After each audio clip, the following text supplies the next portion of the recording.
Здравейте, отново Revit. Отново темата е направа на параметрични фамилии.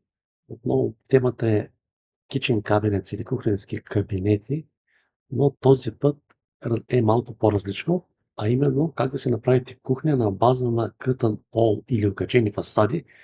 Това е един изключително мощен продукт, който не е само за кухненско обзавеждане, може за всякакви други неща, които се сетите, може да ползвате този шаблон. Ето е кухничката наредена, вие нарочно ви оставям в първоначалния изглед. Сега ще я завъртя лекичко и виждате като подам, се вижда, че това е Curtain All. За да се ползва тази окачена фасада, фамилиите се правят, сега ще ви покажа, на база на New Family. Вие трябва да ползвате Curtain All Panel трябва да ползвате. И на база на този шаблон трябва да направите всички компоненти, които после да ги сложите на мястото на панела, който по стандарт е или стъкло, или е някакъв плътен панел, който е в окачените фасади. И сега аз ще ви демонстрирам как бързо можете да направите една кухничка по най-бързия начин. Отивам в план. Е така успоредно на това. Ще дам All, Curtain All. Обръщам внимание, че е хубаво not divided и тук да нямате нито вертикални, нищо. Просто да бъде празен. С спейсинг, който съм го ползвал, в момента всичко да бъде none. Защо? Примерно правим една кухня, мястото ни примерно по 60, 360, 90, 430, може би ще ни достигне. Обръщам внимание, фасадата трябва да бъде на среща и като влезете в изглед, получава се изглед така малко. Не бях се открил. Задавате си височината, аз обикновено задавам колкото е една кухня, около 2,30 в метри. И виждате, че Curtain в момента е абсолютно празна. Вече ви на база на ваш растър, който сте си го уточнили с собствениците или желаящите за дадената кухня, в случая, правим грид. Първия грид ще го направя на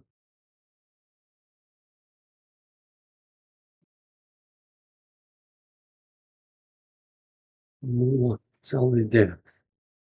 Ще не бъде горния плод. Следващия грид ще го сложим тук, ще кликнем и ще го направим плод отгоре е 0,04 см към тартон. Следващия грид, който на нас не трябва, е този за Backsplash. И на 80 см остава за горния ред. За Wall Cabinet, Base Cabinet 86 с кръчета и с плинтове и вече ви имате готов сегмент. Следващото е вертикалните гридови. Ще ги направим на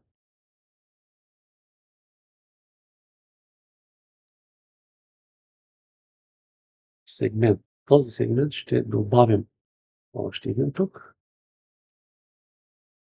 и ще добавим отдолу. Де факто момент, няма смисъл даже от Backspace, където на нас не ни трябва грид. Грид ни трябва само за горния ред и за долния. Тук ще имам един надълго плод. И вече тези са на 60. Копирате по най-бърз начин на 60 стандарт от грешка. Това трябва да бъде на 60 е стандарта. Просто ще ги изкопираме на всичките гридчета, които са стандарта на 60 см. 2. Следващото ще го направим на 90 за мивката.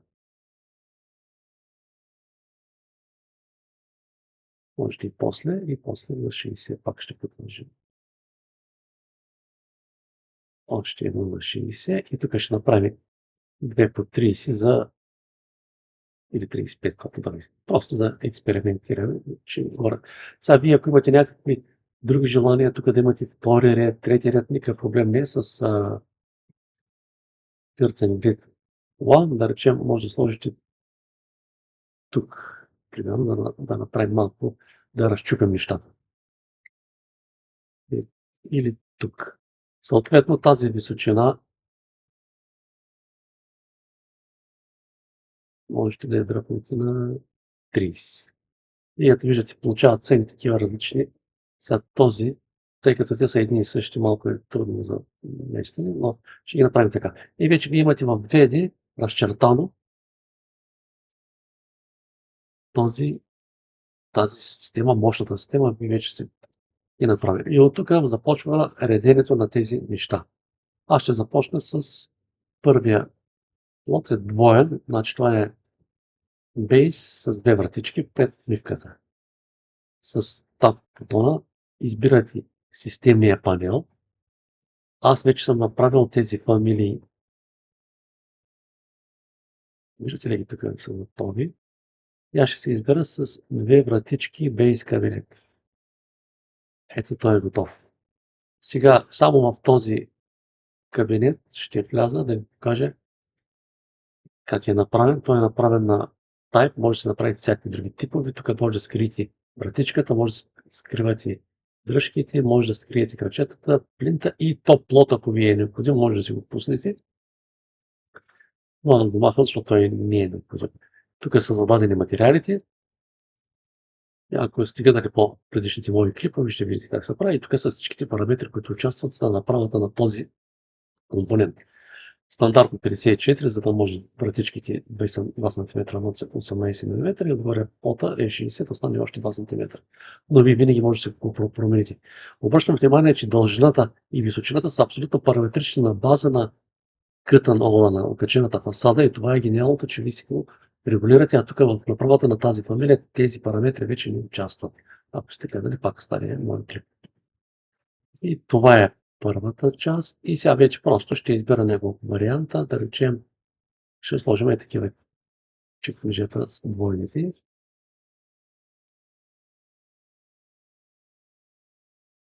Ето избираме теми на Base. Аз имам достатъчно много фамилии.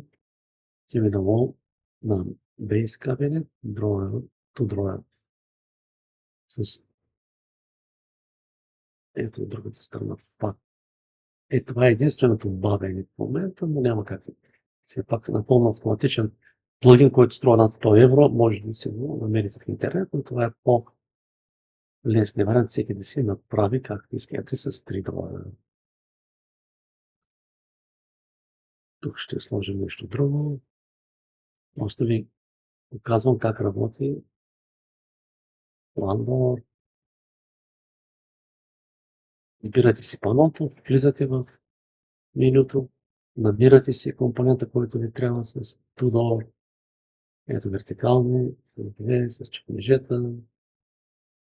Мисля, че имаше още. Сега тук може да сложим при по-малките, да видите как веднага автоматично фамилията е една, но тя автоматично по дължина и по височина се разполага. Примерно с две чекмеджета ще сложим тук. Тук ще сложим с трите чекмеджета. Нали, те са параметрични, може да регулирате със сметка на долното чекмедже височината. И така още един. Просто каквото ми падне, ще сложа. Виждате, ето наредихме за нова време кухнята. Сега веднага слагам плата първо. Countertop на английски, за говорящите.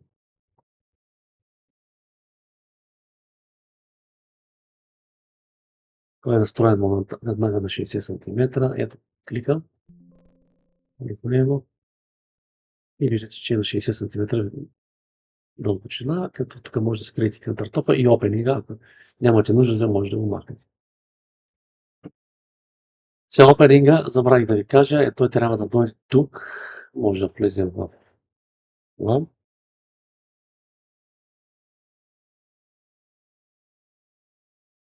Избирате countertop и го измествате на 3, сега ще го изместим на 2.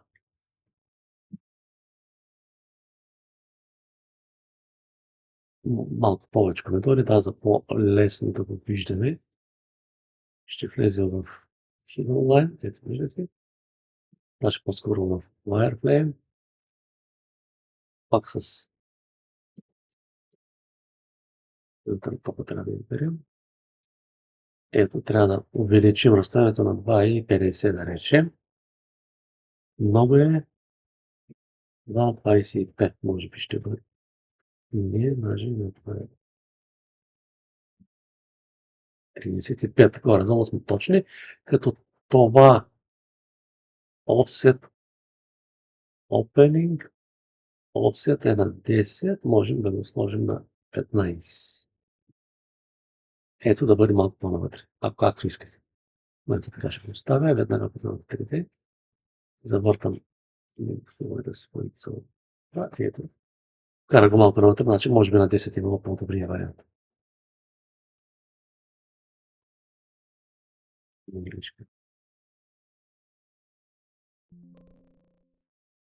Еди, тай, ставаме на 10, това е от задния край, всъщност става изместването на отвора.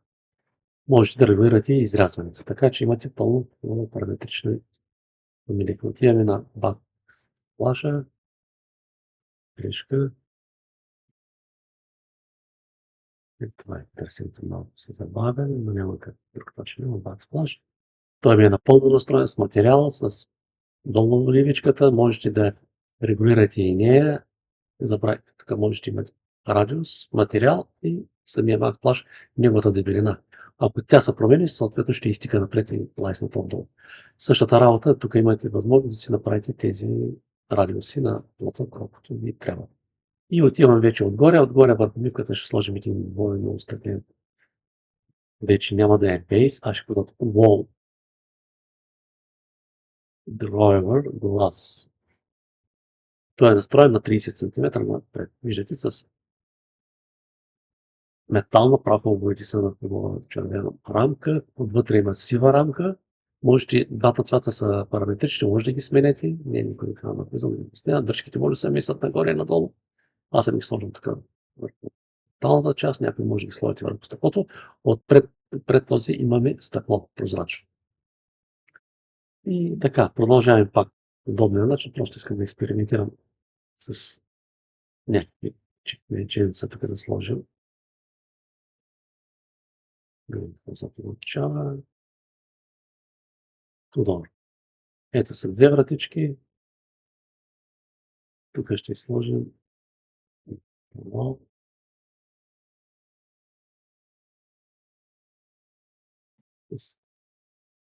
едно стъкълце. Тук е двойно, тук е единично. Виждате пак има. На база на габарита абсолютно параметрично се гласи кухнята. И така, моята цел беше тази да ви представя, че имате възможност да творите с кътън wall, с кътън панел, да се направите компоненти, които да ги закачате и това е една много, много хубава възможност. И така, довиждане, до нови срещи. Надявам се, че съм бил полезен и сте разбрали за какво става въпрос. Чао!